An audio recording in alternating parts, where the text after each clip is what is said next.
धार्मिक कट्टरता के बीच सांप्रदायिक सौहार्द की एक अनोखी तस्वीर। देखें 14 साल से अंधेरे में रह रहे सलीम इस्माइल पठान कैसे हो गए नर्मदा परिक्रमावासी। महाराज जी ने दी सीख, नमाज पढ़ो, रोजे रखो और भजन कीर्तन भी करो। धार्मिक कट्टरता के बीच मंडला में सांप्रदायिक सौहार्द की एक अनोखी तस्वीर देखने को मिली है। इन दिनों महाराष्ट्र के मालेगांव, नासिक के परिक्रमावासी अपनी परिक्रमा करते हुए मंडला से गुजरते हुए डिंडोरी की तरफ बढ़ रहे हैं। इन्हीं में से एक परिक्रमावासी का नाम सलीम इस्माइल पठान है। सलीम इस्माइल पठान के नर्मदा भक्त होने और परिक्रमावासी बनने की कहानी जानने के लिए देखिए ये रिपोर्ट। सामान्य परिक्रमावासी की तरह कुर्ता सफेद लुंगी पहने नजर आ रहा ये व्यक्ति भी नर्मदा परिक्रमा कर रहा है। इस अनोखे नर्मदा भक्त का नाम सलीम इस्माइल पठान। अब आप सोच रहे होंगे कि आखिर सलीम नर्मदा भक्त कैसे बन गया, तो सुनिए सलीम की ही जुबानी। सलीम बताता है कि जब वो 5वीं कक्षा में पढ़ता था तब आंधी आई।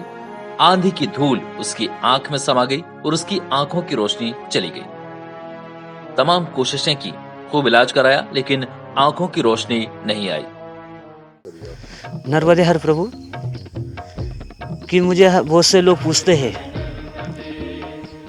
कि महाराज श्री आपका नाम क्या है, तो मैं बताता हूँ कि मुझे सलीम नाम से पहचानते हैं, लेकिन महाराष्ट्र में मुझे सलीम पठान नाम से पहचानते हैं। तो जब मैं आश्रम में थब्बा लगाया जाता और नाम लिखवाया जाता सील लगाने के लिए परिक्रमावासियों का हर आश्रम में नर्मदा तट पर, तो नाम देखने के बाद वो मुझे पूछते हैं कि भाई आपने क्या लिखवाया। तो मैं सीधा बोलता हूँ कि भाई आप सलीम इस्माइल पठान नाम क्यों लिखवाते हो। तो फिर मैं उनको बताता हूँ कि भाई मेरी 9 नवंबर 1981 साल की मेरी जन्म हुआ, तो मैं स्कूल जाया करूँ, आंगनवाड़ी से लेकर पहली में जाया करूँ। पहली से फिर मैं चौथी तक गया, चौथी में से फिर मैं 5वीं कक्षा में गया। 5वीं कक्षा में जाने के बाद जैसी हवा आई, हवा से जैसी धूल उठती है, धूल उठने के बाद अपन ऐसा चोल लेते हैं उसको, तो आंखें चालू बंद करने के बाद मैं सोचा कि मेरे आंखों में अंधेरा अंधेरा क्यों आ रहा। तो छोटा भाई ने बोला कि वो तो स्कूल नहीं आना। मैं बोला नहीं आना। तो फिर वो चला गया, मैं घर पे रहा। पिताजी ने पूछा कि तू स्कूल क्यों नहीं गया। तो फिर मैंने बोला मेरे आंखों में अंधेरी आ गई। फिर अंधेरी आने के बाद फिर गाँव में के डॉक्टरों को बुलाया गया। उन्होंने बोला, उन्होंने थोड़ा इलाज किया, उनसे कुछ हुआ नहीं।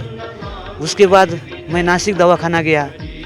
उसके बाद फिर नासिक से मेरे को मुंबई ले जाया गया, इधर हरियाणा में भी लेके गए माता पिता, लेकिन मेरे आंखों का अंधेरा कुछ गया नहीं, रोशनी कुछ आई नहीं। तो फिर 14 साल तक मैं अंधा ही रहा। अंधा रहने के बाद एक जनार्दन गिरी के शिष्य हैं हमारे ग्राम में। फिर उन्होंने बोला कि सलीम तू हमारे साथ हमारे गुरुजी के पास चल। तो फिर मैं उनकी मानकर हमारे गुरुजी के पास गया। फिर जनार्दन गिरी के शिष्य गद्दी पर बैठे हुए महामंडलेश्वर स्वामी शांतिगिरी से हम मिले। वो तो मौन धारण रहा करते थे 2005 साल में। तो फिर वो लिखवा कर दिया करते थे। पड़ोसी कोई आदमी बोला करता था कि भाई तेरे को क्या चाहिए, तो कई वजह से इधर आया।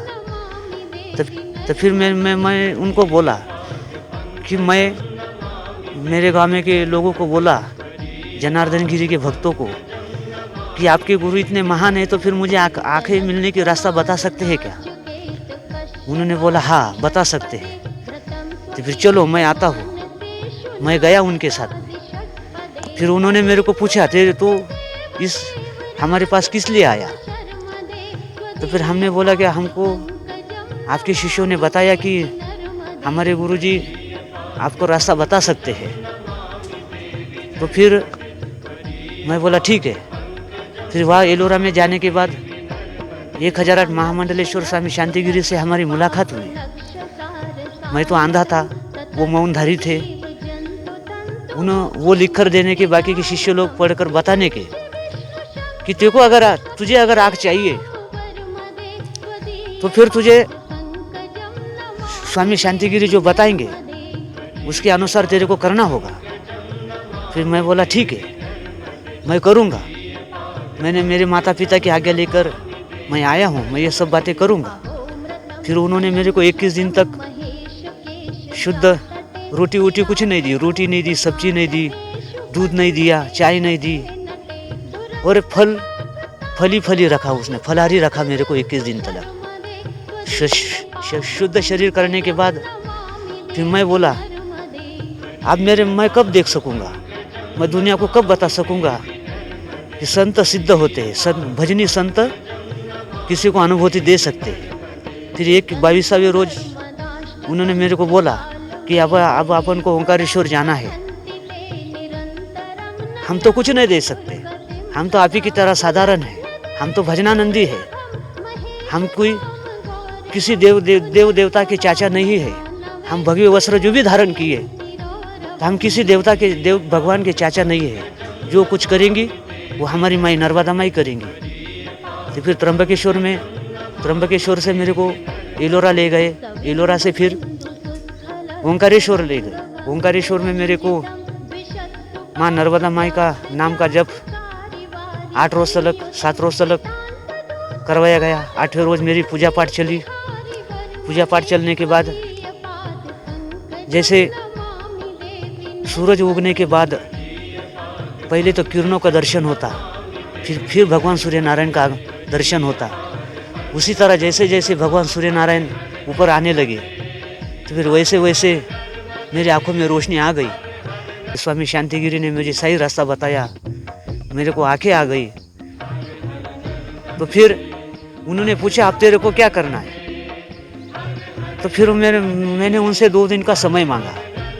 2 दिन का समय लिया। मैं मेरे रिश्तेदारों में, मेरे माता पिता में, सब चारों तरफ घूमा, सबने देखा। गांव में भी मैं सब मुस्लिम समाजों में, मस्जिदों में मौलाना लोग जो भी मेरे धर्माचार्य है उनसे मिला। जिन्हें देखा था मेरे को आंधे अवस्था में मेरे को जिसने देखा था वो बड़े खुश हुए, गले लगाए कि भाई तेरे को रास्ता किसने बताया। तो फिर धर्माचार्य मुझे पूछने लगे कि भाई तू तो अब तेरा तो नाम बदला जाएगा। मैं बोला नहीं, शांतिगिरी नहीं बोले कि तुझे अगर मेरे पास रहना है तो तेरा नाम सलीम ही रहेगा, अन्नाम पठान ही रहेगा। तो तेरे धर्म का पालन करते रहेगा, नमाज ही पढ़ना पड़ेगी तेरे को। तो फिर मैं बोला मुझे तो आंखें आ गई। बोले आंखें आई तो फिर तेरे कर्म से आई तेरे को। तूने पुण्य कर्म कैसा वैसा किया, तूने हमारे शब्दों का पालन वैसा किया, इसलिए तुझे आंखें आई। तो तुझे नमाज भी पढ़ना होगी, तुझे रोजे भी रखना होगे, और फिर तेरी इच्छा से तेरे को जो भजन करना है माई का हमारा, तो हमारे साथ भी रह सकता है, हमारे साथ घूम भी सकता है, और तेरे समाज का धर्म का पालन भी कर सकता है। अगर नमाज रोजे नहीं पढ़ेगा तो तुझे हमारे पास रहने की इजाज़त नहीं मिलेगी, हम तुझे इधर रुकने नहीं देंगे। तो फिर उसके बाद मैंने संकल्प किया कि मैं जीवन भर माई का भजन करूं और जीवन भर संतों का मार्गदर्शन आशीर्वाद लेते रहूं और दुनिया को बताता रहूं कि संतों में और नर्मदा माई में कितना सामर्थ्य है। लेकिन उसके लिए पैसों का इस्तेमाल नहीं किया जाता, बुद्धि का इस्तेमाल नहीं किया जाता, वो तो शुद्ध अंतकरण, शुद्ध भावनाओं का इस्तेमाल किया जाता, विश्वास और भरोसे का इस्तेमाल किया जाता। पैसों से और डरों से कुछ नहीं होता। दूसरे बोलेंगे फिर अपन करेंगे, वैसा कुछ नहीं होता। जो भी करना है, कौन से भी धर्म का इंसान हो, नर्मदा माई के पास आने से पहले शुद्ध हो, नर्मदा माई को शुद्ध रखो, शुद्ध अंतकरण से मांगो। तो दुनिया कहती है ना, भीख मांगने से भीख नहीं मिलता, न मांगने से तो मोती भी मिल जाते हैं। तो वैसा मैंने जैसा शांतिगिरी को शब्द दिया था कि मैं मेरे धर्म का पालन भी करूंगा, रोजे भी रखूंगा, नमाज भी पढ़ूंगा, तो मुझे तो ये चाहिए। तो उसके लिए मेरे को ये सब मिल गया। नर्मदे हर।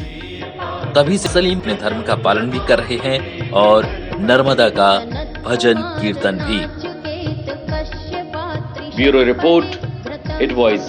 मानते नारदा दिशत